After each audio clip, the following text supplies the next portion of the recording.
Bonjour Delphine, aujourd'hui on voulait aborder la violence conjugale en deuxième partie pour aborder les deux trois thèmes qu'on a omis la dernière fois lors de la première partie. Oui, bonjour à tous, bonjour à vous.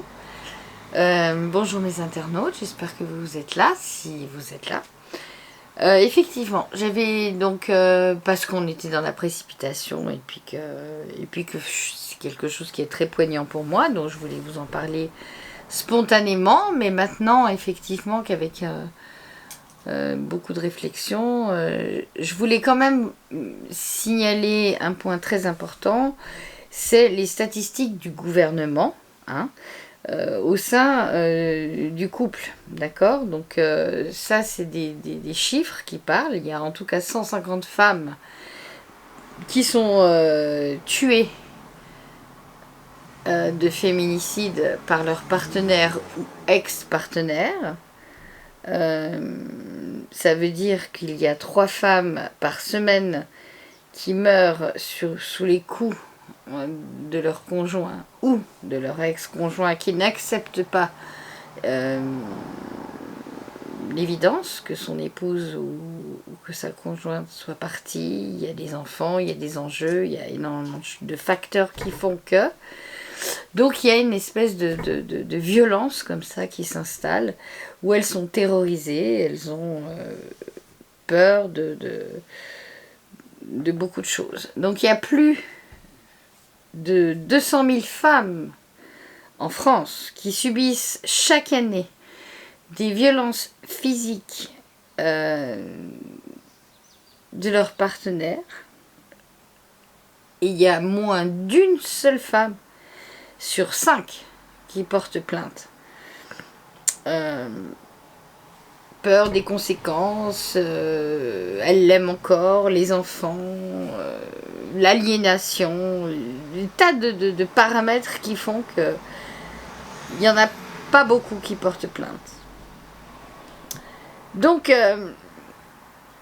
c'est vraiment un fléau, c'est vraiment quelque chose de difficile, de récurrent, parce que les forces de l'ordre se battent pour ça, les assistantes sociales, il y a énormément d'organisations qui luttent contre cette violence, mais si les femmes ne portent pas plainte, ça n'aboutit pas.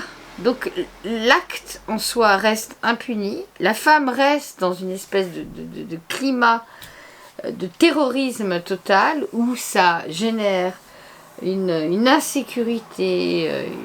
Les enfants aussi également sont happés par cette ambiance, ce terrorisme. Il y a des enjeux parce que si maman dit quelque chose et que maman n'a pas la position en général économique qu'il souhaite pour qu'elle puisse s'envoler avec ses enfants de façon librement, elle sera pénalisée, il y aura des enquêtes, il y aura des choses, et il y a tout un procédé et un processus qui se mettra en place de façon à ce qu'elle puisse tout le temps être dans la peur.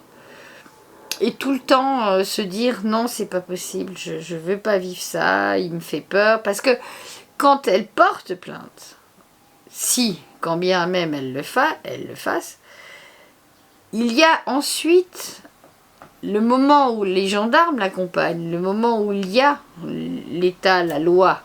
Elle va au tribunal, elle va jusqu'au bout, il y a une plainte, enfin voilà. Mais elle se retrouve quand même seule à la maison, elle se retrouve quand même seule face à ses enfants, avec ses enfants. Elle se retrouve quand même seule face à ce conjoint qui a quand même la liberté qu'il s'octroie, lui, de vouloir l'approcher pour encore la menacer et lui dire et lui faire pression. Donc, ce dont j'aimerais maintenant aborder, c'est simplement pour vous signaler que la première fois, j'ai accentué finalement sur une culture, sur les musulmans, je ne reviens pas sur ce que j'ai dit, absolument pas. Par contre, je rajoute certains paramètres qui font qu'il n'y a pas que les musulmans, et grâce à Dieu, tous les musulmans, et beaucoup de musulmans sont très intelligents, et que c'est des amours et qui tapent à leurs femmes parce qu'ils ne sont pas du tout dans ce diktat-là. Mais ce que je veux dire par là, c'est que ça touche tout le monde et toutes les classes sociales. C'est pas forcément les riches ni les pauvres, c'est pas forcément ceux qui sont dans les milieux précaires ou pas. Alors oui, ça favorise, il y a nerveusement, il y a des choses, des facteurs qui font que... Mais cependant, c'est très latin, c'est très masculin finalement, hein, ce réflexe de testostérone où on doit taper pour faire taire l'autre. Ça veut dire qu'on n'a pas d'argument autre que celui-ci d'exercer de la violence et puis bref. Mais il y a plusieurs formes de violence, hein. Il y a la forme psychologique, il y a une forme aussi de violence sexuelle qui peut être appliquée, hein, sur les femmes qui ont été longtemps cachées, qui ont été longtemps, elles ont honte, hein, de se faire violer par leur partenaire. C'est terrible parce qu'elles l'aiment, mais ce soir-là, elles n'ont pas envie, donc ils la forcent. Et elles ne savent pas comment envisager cette situation. Est-ce qu'il m'a violée? Est-ce que c'est moi qui ai exagéré? Je suis à lui, donc je dois lui donner ce qu'il veut. Enfin, c'est tout le temps un combat permanent sur le comportement que ces femmes doivent avoir tout le temps face à leurs partenaires qui, elles sont tributaires de leurs humeurs, de leur colère, de leurs exigences, voilà, parce qu'elles sont sous pression, sous l'emprise totale finalement d'une certaine dépendance affective et autres. Donc c'est ça que je veux dénoncer aujourd'hui et que je voulais atteindre cet objectif de parler en deuxième partie de toutes ces violences que les femmes subissent, hein, que je suis une femme d'ailleurs, je peux m'inclure dans cette dynamique, malgré que je me sois jamais laissée faire, auquel j'ai eu affaire à certains hommes qui voulaient user de ça avec moi, et ça n'a pas marché, manque de bol, mais cependant, il y a de multiples facettes et de multiples façons pour qu'une femme soit maltraitée. Mais par contre, je veux aussi souligner un phénomène très important qui est assez nouveau, hein, parce que il y a effectivement toute cette éthique, toute cette étoffe de virilité, de ci, de ça. Mais il y a des hommes qui sont profondément maltraités par leur épouse. Vraiment. Donc, il y a, en règle générale, il y a 2 hommes par mois qui sont maltraités, voire tués par leur épouse. Donc, j'entends, il n'y a pas que les femmes qui subissent ça, mais les hommes, c'est un autre protocole. Les hommes, ils osent pas en parler. Les hommes, c'est vraiment honteux pour eux de rentrer en matière avec d'autres camarades ou bien même d'aller au poste de police en disant « ma femme me bat ».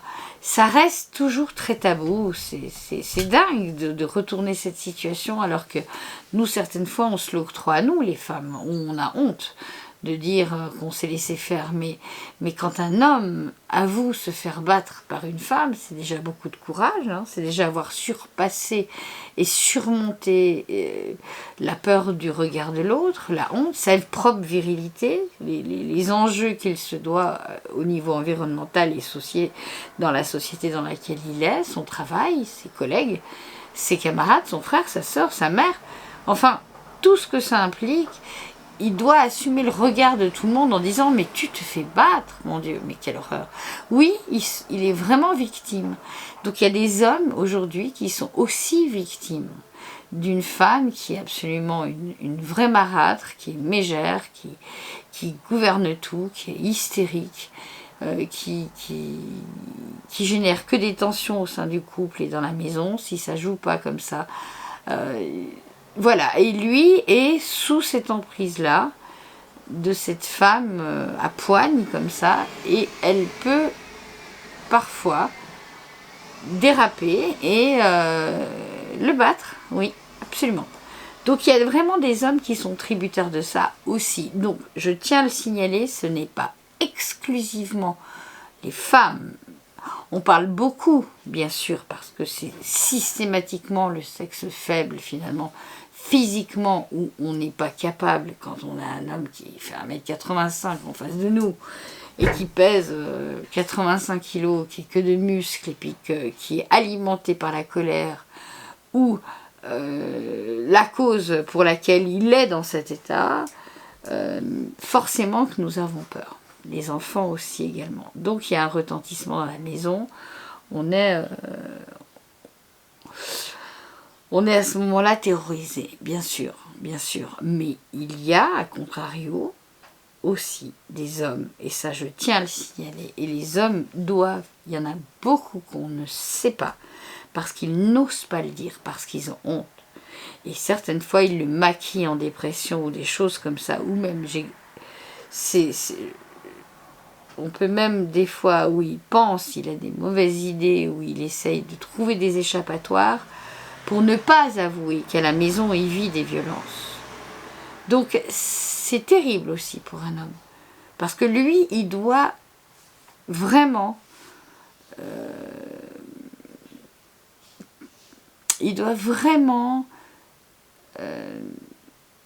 passer par un autre chemin pour que la société accepte le fait qu'il soit lui aussi battu. C'est pas normal qu'un homme soit battu. Donc automatiquement ça cloche, ça va pas, ça joue pas. Donc le premier réflexe que les gens ont, même ses camarades, ses collègues de travail, vont rigoler en lui disant mais arrête et tout, tu me chambres là, tu te fais pas taper par ta femme. Et donc c'est très tabou pour lui. Il ne va pas en parler parce qu'il aura honte, parce qu'il aura peur des réactions, parce qu'il va être encore plus diminué que ce qu'il est déjà, de par ce fait-là.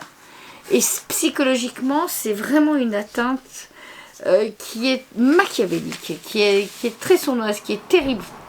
Dans les deux cas, que ce soit une femme, mais une femme finalement, on a identifié le dossier quelque part et les paramètres.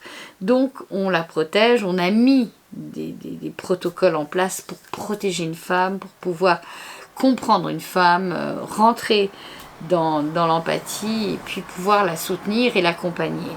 Parce que finalement, quelque part, ça s'est un peu banalisé, le fait qu'une femme se fasse battre.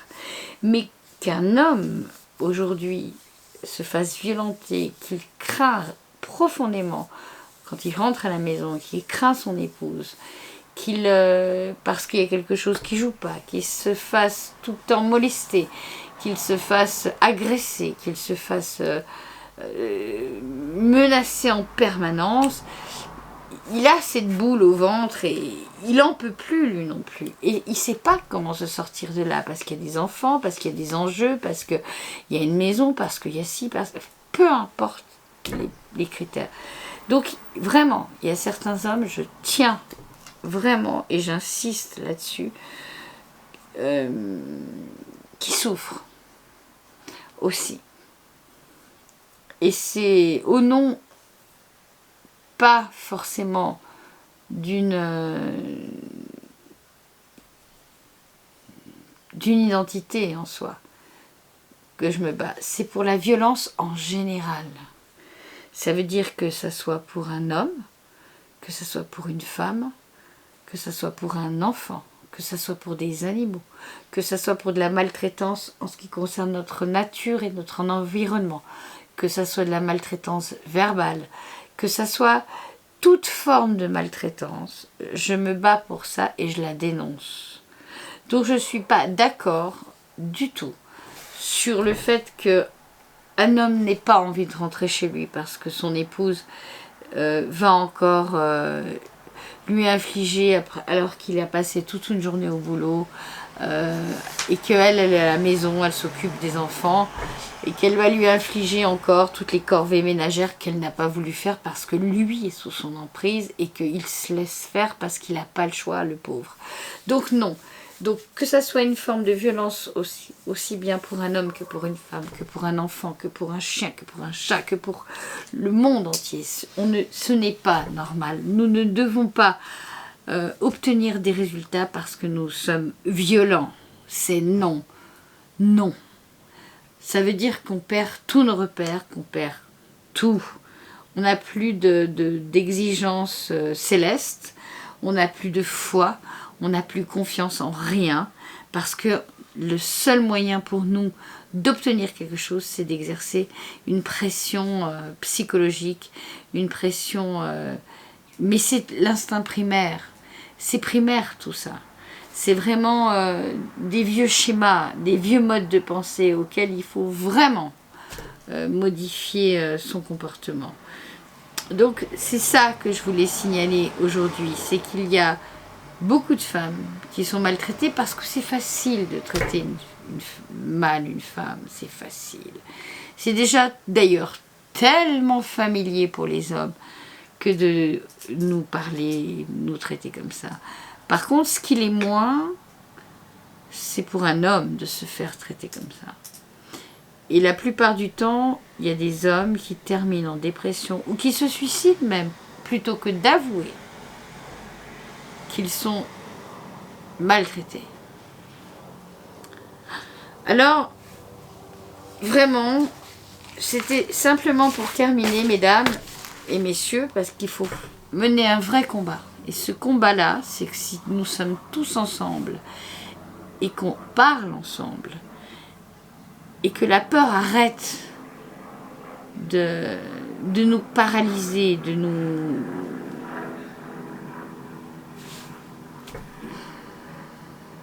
nous enfermer dans le silence, c'est grâce à ça qu'on surmontera tout ça. Mais je crois qu'on est dans le faux si on se tait et qu'on dit rien et qu'on continue à subir, parce que ça nous enlève notre élan vital. Et nous sommes en train d'être grignotés et on va mourir de ça. On en mourra, même si c'est pas des coups qui finira par nous porter ou ils seront fatals. C'est simplement parce que nous en mourrons. On mourra de tristesse. Chaque individu qui est confronté au malheur trop longtemps finit par mourir de tristesse quand il n'a plus d'espoir. Donc il faut à tout prix que vous puissiez ouvrir le chemin de la liberté. Et la vraie liberté, c'est de pouvoir dire ce qu'on pense. Voilà. J'espère que j'étais assez claire. Je vous embrasse. Au revoir et courage.